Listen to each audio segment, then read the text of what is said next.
what's going on? And I felt so cool that I could say, first of all, there's not a problem, so there's no fire, there's no police, so that's kind of comforting. And also, I'm not watching you guys walk around your house and your pool. I'm with you guys walking around your house and your pool. I'm inches away from Danforth, and I'm like, oh my God, here's a professional actor. He and I were a foot away from each other, and he was doing crazy eyes, and I'm like, I couldn't do that. I can't just pretend that. I didn't have to ride a motorcycle, yell at anybody, and have to do anything. You still had to be I still natural. had to do whatever, and the one that got me was when we were in Talent, and we did whatever with Mark at the thing, and then we were wandering around. He said, I need you to talk to the reporter crew, and I'm like, this is not in the script anywhere. And Gary's like, just make something up. And I'm like, no, you have to give me something to read. I'm not an actor. These are all professional actors. And I went to the table read, and I was blown away by all these people sitting at a picnic table just being awesome. And I'm like, and I'm sitting at the same table. And I have my yellow highlighter, like, don't miss my line, I'm doing it. So it was like, oh, I remember going, we looked for the individual, because cops say individual instead of person. So we looked at every hen house, chicken house, whatever that is from The Fugitive. 4 miles per hour walking. He's like, wait, we looked around and now we arrested him. So you can relax as a city. And I was like, that's all I got. Like 20 seconds of pretend you're a cop. And I'm like, oh, okay. What's a cop? It made the movie. And it made the movie. And I'm like, the other scene didn't make the movie, but that part was just me making up. So I can say, yeah, I actually get to ad-lib improv in the movie. Because it's like, hey, did you come up with your own lyrics? I think this should be cut. I told you the one time, I said, I don't think the cop says babe or dear or hun to the girl whose guy's in the hospital. I think he in the script it says darling. And I'm like, oh, I don't think he says it.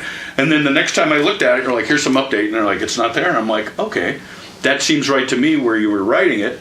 And it seems right.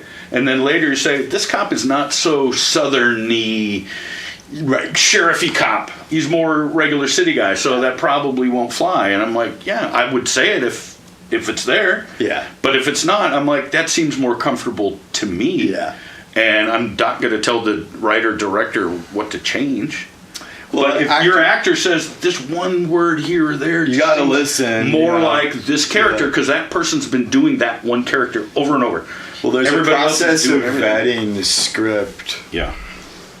Takes a lot of iterations, and these are the ones that might. And even into the edit, and then the edit, like you realize you got some things wrong. Yeah.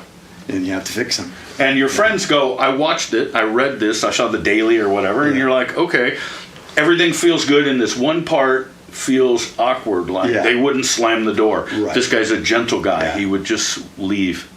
So when he slams the door, you're like, that's not in his character. Right. So it's subtle, but like you said, if it's not believable, the movie has the awesome parts, the regular parts, and the thing that you screwed up and it doesn't feel right. Yeah. And you're like, I'm trying to avoid the bad parts. Yeah. Because all the average stuff, getting in and out of your car, who cares? Yeah. People get in and out of the car. The stuff is like when Barrett is at Brick Room and he says something that's really deep. Yeah. Like I told you, my favorite part in Above the Trees is where Erica, right? Erica? Yeah. She's the lawyer. She goes, you really believe that or something? And he goes, that's right. Yeah. I'm not going to tell you 5 minutes of propaganda. Yeah. I believe it, and you know I believe it, and that's the way it is. Yeah. Yes, I do. He told you he's innocent, so I believe him. And you're like, yes. Why would you go farther than that? It's like when you watch a true crime and somebody says, could you believe your husband actually did this? And the wife, was married to the mafia and she doesn't know he's a serial killer. And she goes, I had no idea. And you're like, you believe him because you could tell. You're like, that person's not fidgety. They're like, it came out of the frickin' blue. Yeah, Alexander Payne says, Alexander Payne's one of my favorite filmmakers, and he says that editing is the process of disguising how bad your movie is. Mm-hmm. It's not really this bad.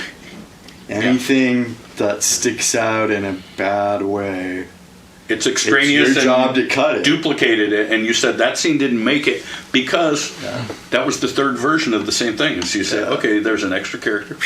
Yeah. Lean it, get it a little more lean. And you need that perspective to say, to know why something isn't working, and you have the opportunity to fix it. Yeah.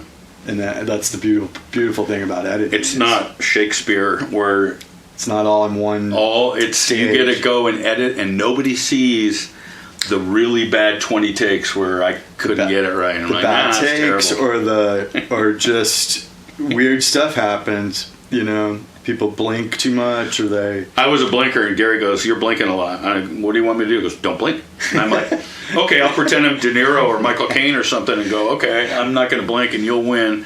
I remember two things: the blinking, and there was another one at the hospital where they changed the script, and I had memorized the other, and I'm like, I'm not a professional actor, so I had it dialed in, and now it's new. I'm like, I don't have it. And I was shaking. I was so nervous. And Gary goes, "Do you need a break? Because you seem like you're really nervous. We can't film you. You're like, you just walked in like, we don't have the actor. You have to be here." And I was like, yeah, I'm so scared of screwing this up. So it took like 5-10 minute break, and it was like, oh, that's good. Yeah. But I remember that because I'm sure the other people, if they changed it, you're like, oh, okay, we're doing this. I'm like, well, actors don't like when you change your lines. No, but for somebody that has sometimes you have to do no experience and no skills, you're like, that really killed me. I'm like, ah! I'm like, thank you for the break. All right, we're going to come back and do Pelican and Secret movie. All right. And then we're all going to go enjoy our Saturday. Yay. Hey, thanks for coming. Of course. Yeah.